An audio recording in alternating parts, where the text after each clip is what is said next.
Bonjour à tous, je suis ravi de vous retrouver dans cette nouvelle vidéo sur Astroscience. Nous allons parler ensemble aujourd'hui du cycle de la lunaison. Le cycle de la lunaison, c'est un cycle de 29 jours qui rythme donc notre mois et qui sépare une phase de nouvelle lune d'une autre phase de nouvelle lune. Donc c'est un cycle très important et bien le comprendre va nous permettre en fait d'optimiser les différentes partie de notre mois pour pouvoir agir dans la bonne direction, c'est-à-dire en conformité avec les énergies de ce cycle de lunaison. Et puisque je vous parle du mois, j'ouvre une courte parenthèse ici pour vous parler de ce nouveau service que j'ai lancé il y a peu qui s'appelle Calendrier Plus. Calendrier Plus, c'est un service qui vous permet maintenant de télécharger et de tester gratuitement à tout moment votre calendrier astrologique personnel. Pour cela, je vous propose donc soit de taper le lien qui s'affiche en dessous ou bien de suivre directement le lien, d'ailleurs ce sera plus simple, qui s'affiche ici. Il vous mènera sur mon site internet à la page calendrier astro et sur cette page eh bien, vous allez pouvoir télécharger votre calendrier astrologique personnel et donc le tester sur un mois. Lorsque vous serez convaincu de ce calendrier, eh bien, vous pourrez rejoindre ma chaîne et rejoindre la communauté des personnes qui ont déjà rejoint ma chaîne au travers de l'abonnement qui s'appelle Calendrier Plus, qui est à 3,99 € par mois et qui vous permettra eh bien, de continuer à télécharger mois après mois votre calendrier astrologique. Comment ça se passe? Chaque mois, je propose une courte vidéo réservée aux membres Calendrier Plus dans laquelle je vous donne un code et c'est avec ce code que ensuite sur mon site internet vous pouvez télécharger votre calendrier pour le mois suivant. Donc testez-le gratuitement et puis n'hésitez pas à me laisser des commentaires. Voilà, je referme la parenthèse. Bon, revenons donc au cycle de la lunaison. Je vais prendre mon doigt, un seul doigt, mon index pour vous montrer en fait comment la Terre, la Lune et le Soleil révolutionnent au cours du mois dans ce cycle de la lunaison. La première chose qu'il faut faire, c'est indiquer la position du Soleil. Le Soleil, c'est la base, c'est la source de toute notre énergie. C'est lui qui distribue la lumière et la chaleur dans notre univers. Donc, il est absolument central, vous le savez bien. On va placer la Terre que je vais placer ici, avec la croix. Vous savez, la croix qui représente la Terre, c'est la croix de l'incarnation. Voilà, c'est là où on s'incarne. Et eh bien, autour de la Terre, bien sûr, tourne autour du Soleil. Elle tourne autour du Soleil sur un plan qui s'appelle l'écliptique et elle fait le tour du Soleil en une année, en 365 jours. Ça, vous connaissez. Maintenant, chaque mois, eh bien, autour de la Terre, il y a la Lune qui tourne autour de la Terre. Donc la Lune, ici, je vais la tracer comme ceci. Voilà la trajectoire. Bien sûr, c'est une ellipse. La Lune fait une rotation autour de la Terre. Et donc cela détermine plusieurs phases. Notamment, ici une phase de nouvelle lune, ici une phase de premier quartier, ici une phase de pleine lune, et ici une phase de dernier quartier. Alors, concrètement, ce cycle-là dure 29 jours au total, ce qui nous donne, entre ces quatre phases, une période de 7 jours, un petit peu plus de 7 jours. 4 x 7, 28, on est à 29 jours, donc un peu plus de 7 jours entre chacune de ces phases. Et bien sûr, la Lune tourne dans ce sens. Donc vous voyez, la Lune tourne autour de la Terre, et l'ensemble Lune-Terre tourne autour du Soleil en 365 jours. Donc ce qui nous intéresse ici, c'est ce cycle de la lunaison. Ok, alors, quand la Lune se trouve ici, c'est-à-dire le plus près du Soleil, elle est complètement occultée, vue de la Terre, elle est occultée par les rayons du Soleil. Vous imaginez, vous avez une source lumineuse derrière, la Lune devant, et donc, vue de la Terre, la Lune est toute noire. Eh bien ça, c'est la phase de nouvelle Lune. Quand maintenant la Lune se trouve ici, eh bien, on peut imaginer donc vous avez les rayons du Soleil qui viennent de là, et bien toute cette partie de la Lune est dans l'ombre. C'est pourquoi vous avez uniquement cette partie visible, et si vous prolongez un peu ce trait, vous avez un P, la lettre P, qui représente donc le premier quartier de la lunaison. Quand la Lune est opposée au Soleil, quand elle se trouve, quand la Terre se trouve entre le Soleil et la Lune, eh bien ici la Lune est complètement éclairée par les rayons du Soleil, c'est ce qu'on appelle une phase de pleine Lune. La Lune est pleine à ce moment-là. Ici la phase du dernier quartier, pareil, vous avez les rayons du Soleil qui arrivent comme ceci, ce qui fait que toute cette partie de la Lune est occultée, elle est dans l'ombre. Et donc on prolonge de la même manière le trait, cette fois vers le haut, on obtient la lettre D, et vous avez ici le dernier quartier de la lunaison. Ici vous avez donc le carré croissant, et ici vous avez le carré décroissant de la lunaison. Donc 4 phases. En fait, en astrologie, on se sert de 8 phases. Pourquoi? Parce que ça vient d'une tradition. Vous savez que la Lune, autant nous, la tradition astrologique occidentale est une tradition solaire, plutôt basée sur le Soleil, mais l'astrologie orientale est beaucoup plus attachée, accorde beaucoup plus d'importance à la Lune. Et donc, les 8 phases de la Lune, qui représentent donc des phases intermédiaires, ici, en plus de celles-ci, eh bien, proviennent de la tradition astrologique orientale, intégrée à notre astrologie solaire, et donc on utilise maintenant en astrologie 8 phases. Mais ici, dans cette vidéo, nous allons surtout nous concentrer sur ces 4 phases qui sont finalement en fait les plus importantes. Donc nouvelle lune, premier quartier, pleine lune et dernier quartier.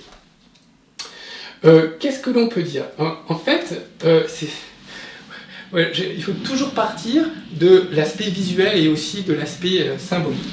Si vous voulez, on voit bien qu'on peut diviser ce cycle comme ceci et comme ceci, vous voyez. Bon, voilà. Lorsque la Lune revient vers le Soleil, symboliquement, vous voyez, elle se dirige vers la source de lumière pour être rechargée, pour recevoir la lumière, la chaleur et donc aussi l'énergie du Soleil. La Lune est un astre passif par nature, donc elle va recevoir ceci. Donc à partir du moment où elle se dirige vers le Soleil, on sent qu'elle initie un mouvement pour aller rechercher, pour aller repuiser à la source l'énergie du Soleil. En fait, vous pouvez imaginer ici, à ce moment-là, qu'elle est comme un sac, et elle passe près du Soleil, elle ouvre le sac, le Soleil déverse dans ce sac, eh bien, une nouvelle impulsion, donc une nouvelle motivation, une nouvelle énergie, et ensuite la Lune va pouvoir diffuser cette énergie, enfin la répartir tout au long de notre mois. Donc, elle reçoit ici l'énergie solaire, et ensuite elle va nous la distribuer par différentes étapes tout au long de notre mois. Vous voyez, c'est vraiment, c'est très beau symboliquement. Donc il faut qu'elle aille se recharger à la source pour après pouvoir nous donner petit à petit, progressivement, cette énergie reçue du Soleil. Et puis quand elle a fini de nous donner cette énergie, elle va revenir vers le Soleil pour à nouveau se recharger, et ainsi de suite, tout au long des différents mois. Vous voyez, vraiment une très belle analogie. Alors, ça suppose également que, si vous voulez, quand on divise ce cycle en deux verticalement, eh bien, à partir de la pleine lune, on sent que le mouvement est initié vers le Soleil. Et donc toute cette partie-là va être plutôt une partie d'introversion. C'est-à-dire qu'on va... Alors, il y a plusieurs sens à l'introversion. C'est pas du tout... on arrête de s'exprimer à l'extérieur, c'est pas ça, nous verrons. Mais plutôt, on va avoir tendance à revenir vers soi. À revenir à soi. Parce que, en fait... cette lune et ce soleil, c'est à l'image de nous-mêmes. Donc quand on revient à la source, on revient à soi. Et on revient à soi avec l'idée de faire progressivement le vide nécessaire pour pouvoir être rempli d'autres choses. Donc dans cette phase-là, dans cette partie du cycle, on est plutôt sur une période de retour à soi pour se rendre disponible à une nouvelle impulsion solaire. Au contraire, une fois que la Lune a été rechargée de cette impulsion solaire, eh bien ici elle va pouvoir davantage être exprimée vers l'extérieur. C'est ce que je vous disais tout à l'heure, la Lune va nous redistribuer l'énergie reçue par le Soleil. Donc ici, dans cette partie du cycle, eh bien, nous sommes plutôt sur une phase d'extraversion. Extraversion, construction à l'extérieur, voyez, action tournée vers l'extérieur, parce que, ça y est, la Lune est pleine, elle a fait le plein, et maintenant, eh bien, il faut faire sortir ce qu'elle a reçu. Donc plutôt retour vers soi, plutôt introversion, plutôt extraversion, plutôt action extérieure dans cette partie du cycle. Donc 14 jours, 14 jours pour faire sortir, 14 jours pour, ok, on a fait sortir, maintenant on commence à revenir progressivement à soi. Vous voyez ? Bon, déjà, ça nous donne une indication. Certains, dans la tradition, disaient, voilà, cette partie du cycle est plutôt maléfique, vous voyez, et celle-là est au contraire bénéfique. Non, c'est pas parce qu'on agit à l'extérieur que c'est forcément bénéfique, hein. Chaque chose en son temps, c'est tout. Voilà, c'est tout ce que nous dit ce cycle. Ok, donc, ici on est vide, nouvelle lune on est vide, et on doit, dans une phase de nouvelle lune, c'est d'ailleurs ce que j'écris dans les calendriers astrologiques, hein, c'est une phase où on doit accompagner en conscience ce vide. En fait, ce vide a dû commencer, le vidage a dû commencer à partir de la fin du carré, peut-être au milieu ici, hein, de cette phase.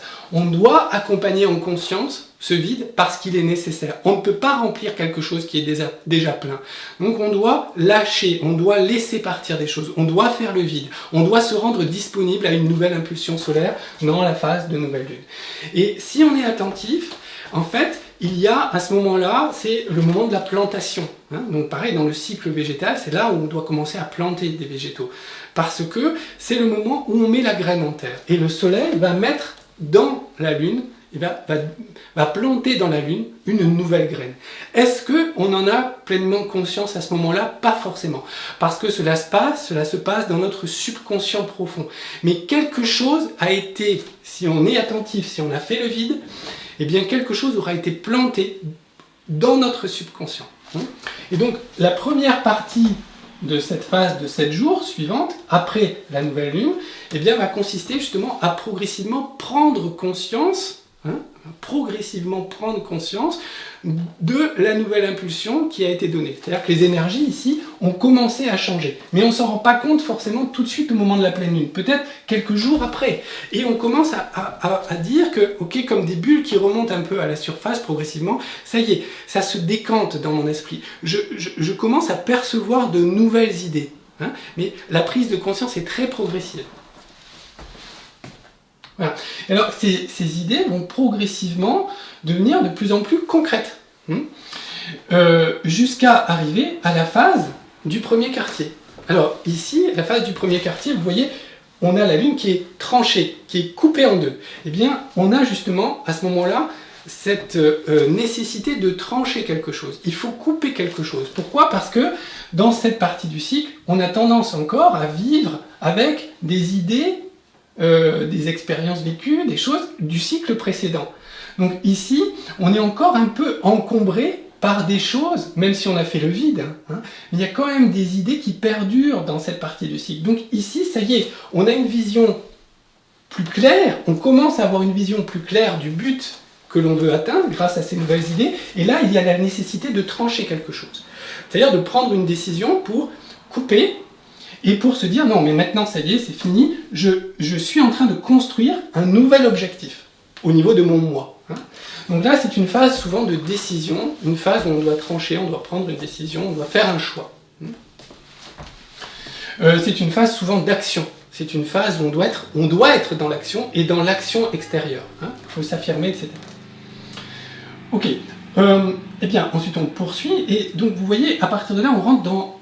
tout à l'heure, je divisais le cycle en deux verticalement. On peut le diviser aussi horizontalement. À partir de là, si vous voulez, on commence... dans cette partie, on est propulsé par l'énergie du soleil. C'est-à-dire c'est le soleil qui nous a donné ces idées qui nous poussent vers l'avant. Mais c'est subjectif. On a du mal à en prendre encore conscience. À partir de là, on a conscience du but. C'est-à-dire qu'on comprend que ces idées doivent se matérialiser et ça y est, on commence à voir vers quoi on veut aller. Et donc à partir de là, en fait, on est attiré par la gravité de la nouvelle lune suivante. Vous voyez, ici on est poussé par l'énergie du soleil, ici on est attiré par la prochaine phase de pleine lune. C'est différent. C'est-à-dire que là, on a la conscience, dans cette phase, on a la conscience de plus en plus précise du but à atteindre, de ce que l'on veut atteindre, de ce que l'on veut produire au cours de son mois. Et donc plus on chemine ici, on est toujours dans une phase d'action, toujours dans une phase d'extraversion, plus on chemine ici, plus on doit avoir cette vision claire du but à atteindre. Et qu'est-ce qui va être atteint? Bien, quand est-ce que ça va être atteint? Ça va être atteint au moment de la pleine lune. Donc 14 jours et demi après la phase de nouvelle lune. Là, on est capable de produire, c'est-à-dire ici c'est la graine, ici c'est le fruit. C'est-à-dire que là, on va produire quelque chose. Produire quelque chose de concret suite à toute cette phase d'action, et ça va se révéler. Donc, vous avez fait des démarches, alors, là vous avez reçu une nouvelle idée, là vous avez fait des démarches, il y a eu un choix à faire, un choix pour s'engager dans l'action complètement, et là, ça y est, les démarches aboutissent à un premier résultat. Un premier résultat. Voilà. Il y a quelque chose qui devient visible, concret, etc. C'est la phase de pleine lune. Qu'est-ce qui se passe ensuite? Donc, entre la phase de pleine lune et la phase du carré décroissant. Qu'est-ce qui se passe? Du dernier carré. Qu'est-ce qui se passe? Et en fait, ce qui a été produit ici, c'est juste à cet instant. Mais là, il va être, dans cette partie de phase, là, il va être diffusé.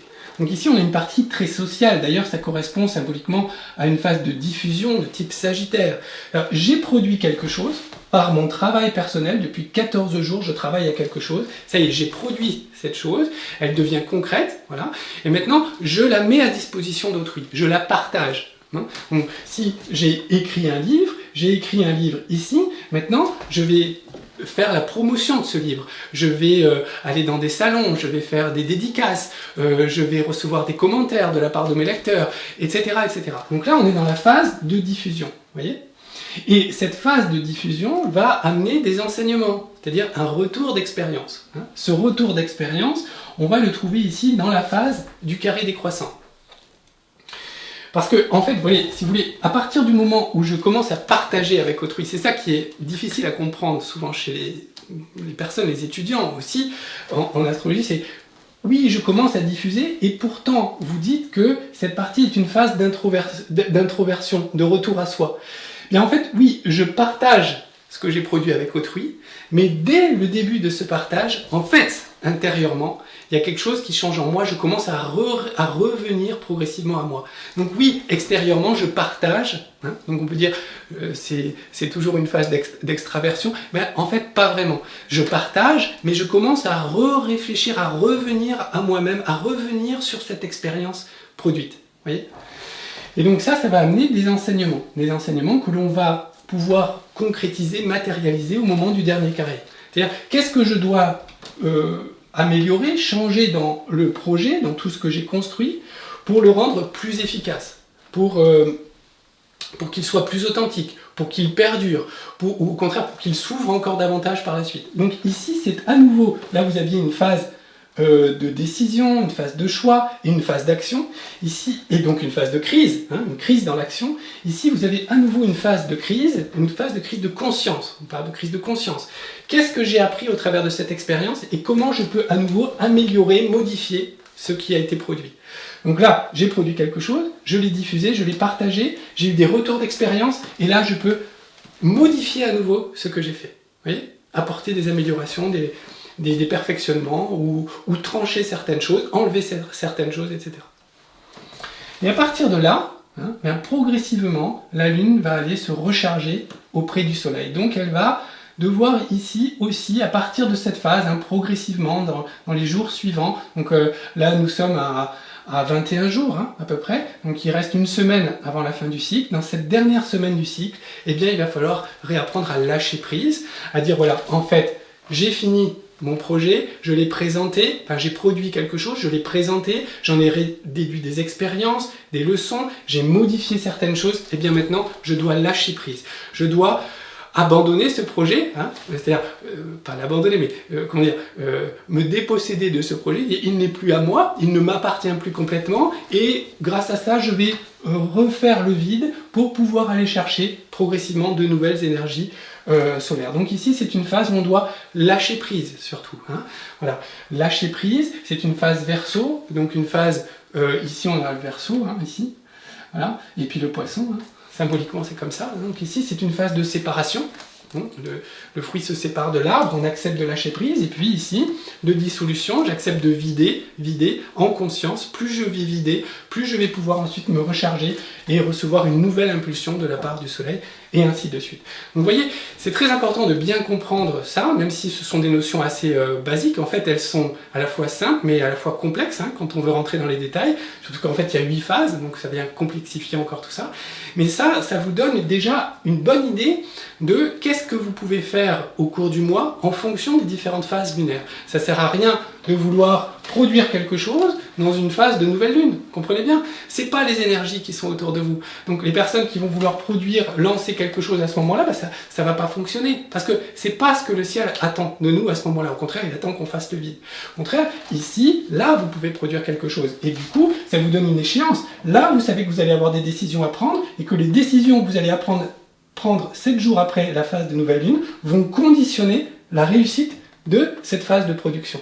Donc, voilà un peu comment est-ce qu'au cours du mois on peut optimiser et s'aligner sur les bonnes énergies pour bien justement développer au maximum ces projets. C'est le but de cette vidéo, à la fois encore une fois simple et complexe si on rentre dans les détails. Voilà, je vous remercie pour votre attention. Si vous avez aimé cette vidéo, si vous en voulez encore, n'hésitez pas également à rejoindre ma chaîne. J'ai un abonnement qui s'appelle Étudiant Plus et qui vous propose chaque mois 2 vidéos supplémentaires d'interprétation de thèmes, donc pour les passionnés d'astrologie, pour les étudiants, ceux qui suivent déjà peut-être ma formation ou pas encore, ou qui s'intéressent tout simplement au rouage de l'astrologie, voir comment un astrologue professionnel interprète un thème. Donc ça, c'est l'abonnement Calendrier Plus sur ma chaîne. Vous avez le lien en dessous, premier lien ou deuxième lien en descriptif, et puis le lien qui s'affiche ici en haut de votre écran. Voilà, merci beaucoup pour votre attention, je vous remercie pour également vos messages de soutien réguliers et récents qui m'ont fait énormément chaud au cœur. Moi, je vous donne rendez-vous dans de prochaines vidéos sur Astrosciences. Merci beaucoup, à bientôt, au revoir.